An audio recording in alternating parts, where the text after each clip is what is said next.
شروع اللہ کے نام سے جو بڑا مہربان نہایت رحم والا ہے۔ اے محمد صلی اللہ علیہ وآلہ وسلم، مجاہد لوگ تم سے غنیمت کے مال کے بارے میں دریافت کرتے ہیں کہ کیا حکم ہے؟ کہہ دو کہ غنیمت خدا اور اس کے رسول کا مال ہے، تو خدا سے ڈرو اور آپس میں صلح رکھو، اور اگر ایمان رکھتے ہو تو خدا اور اس کے رسول کے حکم پر چلو۔ مومن تو وہ ہیں کہ جب خدا کا ذکر کیا جاتا ہے تو ان کے دل ڈر جاتے ہیں، اور جب انہیں اس کی آیتیں پڑھ کر سنائی جاتی ہیں تو ان کا ایمان اور بڑھ جاتا ہے، اور وہ اپنے پروردگار پر بھروسہ رکھتے ہیں، اور وہ جو نماز پڑھتے ہیں اور جو مال ہم نے ان کو دیا ہے اس میں سے نیک کاموں میں خرچ کرتے ہیں، یہی سچے مومن ہیں، اور ان کے لیے پروردگار کے ہاں بڑے بڑے درجے اور بخشش اور عزت کی روزی ہے۔ ان لوگوں کو اپنے گھروں سے اس طرح نکلنا چاہیے تھا جس طرح تمہارے پروردگار نے تم کو تدبیر کے ساتھ اپنے گھر سے نکالا، اور اس وقت مومنوں کی ایک جماعت ناخوش تھی۔ وہ لوگ حق بات میں اس کے ظاہر ہوئے پیچھے تم سے جھگڑنے لگے، گویا موت کی طرف دھکیلے جاتے ہیں اور اسے دیکھ رہے ہیں۔ اور اس وقت کو یاد کرو جب خدا تم سے وعدہ کرتا تھا کہ ابو سفیان اور ابو جہل کے دو گروہوں میں سے ایک گروہ تمہارا مسخر ہو جائے گا، اور تم چاہتے تھے کہ جو قافلہ بے شان و شوکت یعنی بے ہتھیار ہے وہ تمہارے ہاتھ آ جائے، اور خدا چاہتا تھا کہ اپنے فرمان سے حق کو قائم رکھے اور کافروں کی جڑ کاٹ کر پھینک دے، تاکہ سچ کو سچ اور جھوٹ کو جھوٹ کر دے۔ گو مشرک ناخوش ہی ہوں۔ جب تم اپنے پروردگار سے فریاد کرتے تھے تو اس نے تمہاری دعا قبول کر لی اور فرمایا کہ تسلی رکھو، ہم 1000 فرشتوں سے جو ایک دوسرے کے پیچھے آتے جائیں گے تمہاری مدد کریں گے۔ اور اس مدد کو خدا نے محض بشارت بنایا تھا کہ تمہارے دل اس سے اطمینان حاصل کریں، اور مدد تو اللہ ہی کی طرف سے ہے، بے شک خدا غالب حکمت والا ہے۔ جب اس نے تمہاری تسکین کے لیے اپنی طرف سے تمہیں نیند کی چادر اڑا دی اور تم پر آسمان سے پانی برسا دیا تاکہ تم کو اس سے نہلا کر پاک کر دے، اور شیطانی نجاست کو تم سے دور کر دے، اور اس لیے بھی کہ تمہارے دلوں کو مضبوط کر دے اور اس سے تمہارے پاؤں جمائے رکھے۔ جب تمہارا پروردگار فرشتوں کو ارشاد فرماتا تھا کہ میں تمہارے ساتھ ہوں، تم مومنوں کو تسلی دو کہ ثابت قدم رہیں، میں ابھی ابھی کافروں کے دلوں میں رعب و ہیبت ڈالے دیتا ہوں، تو ان کے سر مار کر اڑا دو اور ان کا پور پور مار کر توڑ دو۔ یہ سزا اس لیے دی گئی کہ انہوں نے خدا اور اس کے رسول کی مخالفت کی، اور جو شخص خدا اور اس کے رسول کی مخالفت کرتا ہے تو خدا بھی سخت عذاب دینے والا ہے۔ یہ مزہ تو یہاں چکھو اور یہ جانے رہو کہ کافروں کے لیے آخرت میں دوزخ کا عذاب بھی تیار ہے۔ اے اہل ایمان، جب میدان جنگ میں کفار سے تمہارا مقابلہ ہو تو ان سے پیٹھ نہ پھیرنا، اور جو شخص جنگ کے روز اس صورت کے سوا کہ لڑائی کے لیے کنارے کنارے چلے، یعنی حکمت عملی سے دشمن کو مارے یا اپنی فوج میں جا ملنا چاہے، ان سے پیٹھ پھیرے گا تو سمجھو کہ وہ خدا کے غضب میں گرفتار ہو گیا، اور اس کا ٹھکانہ دوزخ ہے، اور وہ بہت ہی بری جگہ ہے۔ تم لوگوں نے ان کفار کو قتل نہیں کیا بلکہ خدا نے انہیں قتل کیا، اور اے محمد صلی اللہ علیہ وآلہ وسلم، جس وقت تم نے کنکریاں پھینکی تھیں تو وہ تم نے نہیں پھینکی تھیں بلکہ اللہ نے پھینکی تھیں۔ اس سے یہ غرض تھی کہ مومنوں کو اپنے احسانوں سے اچھی طرح آزما لے، بے شک خدا سنتا جانتا ہے۔ بات یہ ہے، کچھ شک نہیں کہ خدا کافروں کی تدبیر کو کمزور کر دینے والا ہے۔ کافروں، اگر تم محمد صلی اللہ علیہ وآلہ وسلم پر فتح چاہتے ہو تو تمہارے پاس فتح آ چکی۔ دیکھو، اگر تم اپنے افعال سے باز آ جاؤ تو تمہارے حق میں بہتر ہے، اور اگر پھر نافرمانی کرو گے تو ہم بھی پھر تمہیں عذاب کریں گے، اور تمہاری جماعت خواہ کتنی ہی کثیر ہو تمہارے کچھ بھی کام نہ آئے گی، اور خدا تو مومنوں کے ساتھ ہے۔ اے ایمان والو، خدا اور اس کے رسول کے حکم پر چلو اور اس سے روگردانی نہ کرو، اور تم سنتے ہو، اور ان لوگوں جیسے نہ ہونا جو کہتے ہیں کہ ہم نے حکم خدا سن لیا مگر حقیقت میں نہیں سنتے۔ کچھ شک نہیں کہ خدا کے نزدیک تمام جانداروں سے بدتر بہرے گونگے ہیں جو کچھ نہیں سمجھتے، اور اگر خدا ان میں نیکی کا مادہ دیکھتا تو ان کو سننے کی توفیق بخشتا، اور اگر بغیر صلاحیت ہدایت کے سماعت دیتا تو وہ منہ پھیر کر بھاگ جاتے۔ مومنو، خدا اور اس کے رسول کا حکم قبول کرو، جبکہ رسول خدا تمہیں ایسے کام کے لیے بلاتے ہیں جو تم کو زندگی جاوداں بخشتا ہے، اور جان رکھو کہ خدا آدمی اور اس کے دل کے درمیان حائل ہو جاتا ہے، اور یہ بھی کہ تم سب اس کے روبرو جمع کیے جاؤ گے، اور اس فتنے سے ڈرو جو خصوصیت کے ساتھ انہی لوگوں پر واقع نہ ہوگا جو تم میں گناہ گار ہیں، اور جان رکھو کہ خدا سخت عذاب دینے والا ہے۔ اور اس وقت کو یاد کرو جب تم زمین مکہ میں قلیل اور ضعیف سمجھے جاتے تھے اور ڈرتے رہتے تھے کہ لوگ تمہیں اڑا نہ لے جائیں، یعنی بے خانما نہ کر دیں، تو اس نے تم کو جگہ دی اور اپنی مدد سے تم کو تقویت بخشی اور پاکیزہ چیزیں کھانے کو دیں تاکہ اس کا شکر کرو۔ اے ایمان والو، نہ تو خدا اور رسول کی امانت میں خیانت کرو اور نہ اپنی امانتوں میں خیانت کرو، اور تم ان باتوں کو جانتے ہو، اور جان رکھو کہ تمہارا مال اور اولاد بڑی آزمائش ہے، اور یہ کہ خدا کے پاس نیکیوں کا بڑا ثواب ہے۔ مومنو، اگر تم خدا سے ڈرو گے تو وہ تمہارے لیے امر فارغ پیدا کر دے گا، یعنی تم کو ممتاز کر دے گا اور تمہارے گناہ مٹا دے گا اور تمہیں بخش دے گا، اور خدا بڑے فضل والا ہے۔ اور اے محمد صلی اللہ علیہ وآلہ وسلم، اس وقت کو یاد کرو جب کافر لوگ تمہارے بارے میں چال چل رہے تھے کہ تم کو قید کر دیں یا جان سے مار دیں یا وطن سے نکال دیں،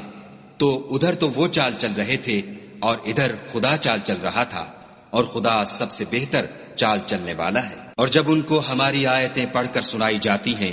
تو کہتے ہیں یہ کلام ہم نے سن لیا ہے، اگر ہم چاہیں تو اسی طرح کا کلام ہم بھی کہہ دیں، اور یہ ہے ہی کیا، صرف اگلے لوگوں کی حکایتیں ہیں۔ اور جب انہوں نے کہا کہ اے خدا، اگر یہ قرآن تیری طرف سے برحق ہے تو ہم پر آسمان سے پتھر برسا یا کوئی اور تکلیف دینے والا عذاب بھیج۔ اور خدا ایسا نہ تھا کہ جب تک تم ان میں تھے انہیں عذاب دیتا، اور نہ ایسا تھا کہ وہ بخشش مانگے اور انہیں عذاب دے۔ اور اب ان کے لیے کون سی وجہ ہے کہ وہ انہیں عذاب نہ دے، جبکہ وہ مسجد محترم میں نماز پڑھنے سے روکتے ہیں،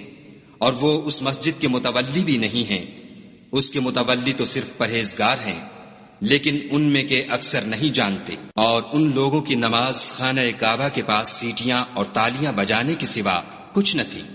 تو تم جو کفر کرتے تھے اب اس کے بدلے عذاب کا مزہ چکھو۔ جو لوگ کافر ہیں اپنا مال خرچ کرتے ہیں کہ لوگوں کو خدا کے رستے سے روکیں، سو ابھی اور خرچ کریں گے، مگر آخر وہ خرچ کرنا ان کے لیے موجب افسوس ہوگا، اور وہ مغلوب ہو جائیں گے، اور کافر لوگ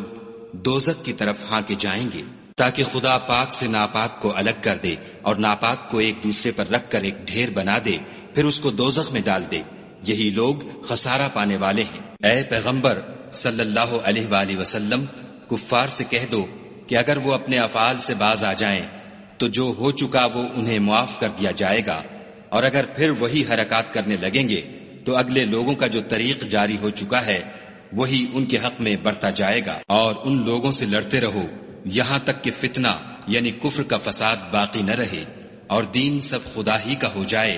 اور اگر باز آ جائیں تو خدا ان کے کاموں کو دیکھ رہا ہے، اور اگر روگردانی کریں تو جان رکھو کہ خدا تمہارا حمایتی ہے، اور وہ خوب حمایتی اور خوب مددگار ہے۔ اور جان رکھو کہ جو چیز تم کفار سے لوٹ کر لاؤ اس میں سے 5واں حصہ خدا کا اور اس کے رسول کا اور اہل قرابت کا اور یتیموں کا اور محتاجوں کا اور مسافروں کا ہے۔ اگر تم خدا پر اور اس نصرت پر ایمان رکھتے ہو جو حق و باطل میں فرق کرنے کے دن یعنی جنگ بدر میں جس دن دونوں فوجوں میں مٹھ بھیڑ ہو گئی، اپنے بندے محمد صلی اللہ علیہ وآلہ وسلم پر نازل فرمائی، اور خدا ہر چیز پر قادر ہے۔ جس وقت تم مدینے سے قریب کے ناکے پر تھے اور کافر بعید کے ناکے پر، اور قافلہ تم سے نیچے اتر گیا تھا، اور اگر تم جنگ کے لیے آپس میں قرارداد کر لیتے تو وقت معین پر جمع ہونے میں تقدیم و تاخیر ہو جاتی،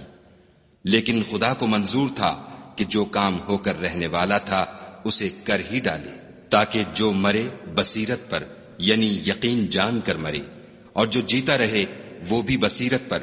یعنی حق پہچان کر جیتا رہے، اور کچھ شک نہیں کہ خدا سنتا جانتا ہے۔ اس وقت خدا نے تمہیں خواب میں کافروں کو تھوڑی تعداد میں دکھایا، اور اگر بہت کر کے دکھاتا تو تم لوگ جی چھوڑ دیتے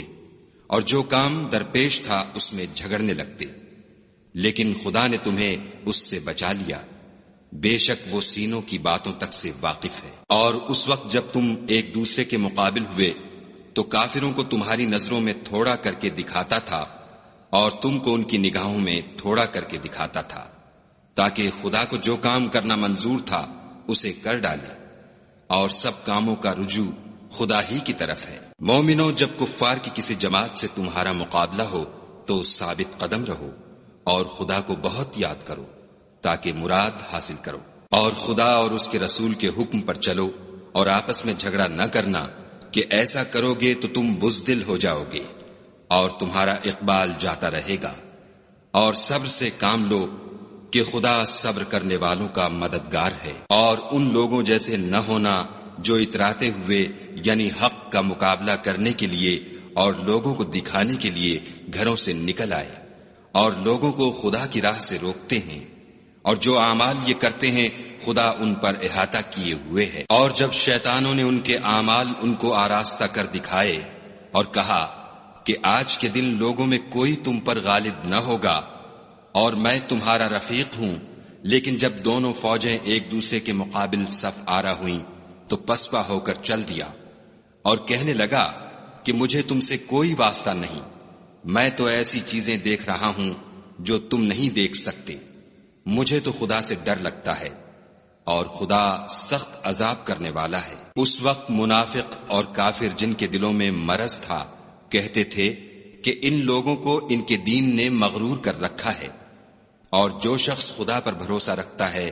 تو خدا غالب حکمت والا ہے۔ اور کاش تم اس وقت کی کیفیت دیکھو جب فرشتے کافروں کی جانیں نکالتے ہیں، ان کے منہوں اور پیٹھوں پر کوڑے اور ہتھوڑے وغیرہ مارتے ہیں اور کہتے ہیں کہ اب عذاب آتش کا مزہ چکھو، یہ ان اعمال کی سزا ہے جو تمہارے ہاتھوں نے آگے بھیجے ہیں، اور یہ جان رکھو کہ خدا بندوں پر ظلم نہیں کرتا۔ جیسا حال فرعونیوں اور ان سے پہلے لوگوں کا ہوا تھا ویسا ہی ان کا ہوا کہ انہوں نے خدا کی آیتوں سے کفر کیا تو خدا نے ان کے گناہوں کی سزا میں ان کو پکڑ لیا، بے شک خدا زبردست اور سخت عذاب دینے والا ہے۔ یہ اس لیے کہ جو نعمت خدا کسی قوم کو دیا کرتا ہے جب تک وہ خود اپنے دلوں کی حالت نہ بدل ڈالیں خدا اسے نہیں بدلا کرتا، اور اس لیے کہ خدا سنتا جانتا ہے۔ جیسا حال فرعونیوں اور ان سے پہلے لوگوں کا ہوا تھا ویسا ہی ان کا ہوا، انہوں نے اپنے پروردگار کی آیتوں کو جھٹلایا تو ہم نے ان کو ان کے گناہوں کے سبب ہلاک کر ڈالا اور فرعونیوں کو ڈبو دیا، اور وہ سب ظالم تھے۔ جانداروں میں سب سے بدتر خدا کے نزدیک وہ لوگ ہیں جو کافر ہیں، سو وہ ایمان نہیں لاتے۔ جن لوگوں سے تم نے صلح کا عہد کیا ہے پھر وہ ہر بار اپنے عہد کو توڑ ڈالتے ہیں اور خدا سے نہیں ڈرتے۔ اگر تم ان کو لڑائی میں پاؤ تو انہیں ایسی سزا دو کہ جو لوگ ان کے پسے پشت ہوں وہ ان کو دیکھ کر بھاگ جائیں، عجب نہیں کہ ان کو اس سے عبرت ہو۔ اور اگر تم کو کسی قوم سے دغا بازی کا خوف ہو تو ان کا عہد انہی کی طرف پھینک دو اور برابر کا جواب دو، کچھ شک نہیں کہ خدا دغا بازوں کو دوست نہیں رکھتا۔ اور کافر یہ نہ خیال کریں کہ وہ بھاگ نکلے ہیں، وہ اپنی چالوں سے ہم کو ہرگز عاجز نہیں کر سکتے۔ اور جہاں تک ہو سکے فوج کی جمعیت کے زور سے اور گھوڑوں کے تیار رکھنے سے ان کے مقابلے کے لیے مستعد رہو کہ اس سے خدا کے دشمنوں اور تمہارے دشمنوں اور ان کے سوا اور لوگوں پر جن کو تم نہیں جانتے، اور خدا جانتا ہے ہیبت بیٹھی رہے گی۔ اور تم جو کچھ راہ خدا میں خرچ کرو گے اس کا ثواب تم کو پورا پورا دیا جائے گا، اور تمہارا ذرا نقصان نہ کیا جائے گا۔ اور اگر یہ لوگ صلح کی طرف مائل ہوں تو تم بھی اس کی طرف مائل ہو جاؤ، اور خدا پر بھروسہ رکھو، کچھ شک نہیں کہ وہ سب کچھ سنتا اور جانتا ہے۔ اور اگر یہ چاہیں کہ تم کو فریب دیں تو خدا تمہیں کفایت کرے گا، وہی تو ہے جس نے تم کو اپنی مدد سے اور مسلمانوں کی جمعیت سے تقویت بخشی اور ان کے دلوں میں الفت پیدا کر دی۔ اور اگر تم دنیا بھر کی دولت خرچ کرتے تب بھی ان کے دلوں میں الفت پیدا نہ کر سکتے، مگر خدا ہی نے ان میں الفت ڈال دی۔ بے شک وہ زبردست اور حکمت والا ہے۔ اے نبی، خدا تم کو اور مومنوں کو جو تمہارے پیرو ہیں کافی ہے۔ اے نبی، مسلمانوں کو جہاد کی ترغیب دو۔ اگر تم میں 20 آدمی ثابت قدم رہنے والے ہوں گے تو 200 کافروں پر غالب رہیں گے، اور اگر 100 ایسے ہوں گے تو 1000 پر غالب رہیں گے، اس لیے کہ کافر ایسے لوگ ہیں کہ کچھ بھی سمجھ نہیں رکھتے۔ اب خدا نے تم پر سے بوجھ ہلکا کر دیا اور معلوم کر لیا کہ ابھی تم میں کسی قدر کمزوری ہے، بس اگر تم میں 100 ثابت قدم رہنے والے ہوں گے تو 200 پر غالب رہیں گے، اور اگر 1000 ہوں گے تو خدا کے حکم سے 2000 پر غالب رہیں گے، اور خدا ثابت قدم رہنے والوں کا مددگار ہے۔ پیغمبر کو شایع نہیں کہ اس کے قبضے میں قیدی رہیں جب تک کافروں کو قتل کر کے زمین میں کثرت سے خون نہ بہا دے۔ تم لوگ دنیا کے مال کے طالب ہو اور خدا آخرت کی بھلائی چاہتا ہے، اور خدا غالب حکمت والا ہے۔ اگر خدا کا حکم پہلے نہ ہو چکا ہوتا تو جو فدیہ تم نے لیا ہے اس کے بدلے تم پر بڑا عذاب نازل ہوتا۔ تو جو مال غنیمت تمہیں ملا ہے اسے کھاؤ کہ وہ تمہارے لیے حلال طیب ہے، اور خدا سے ڈرتے رہو،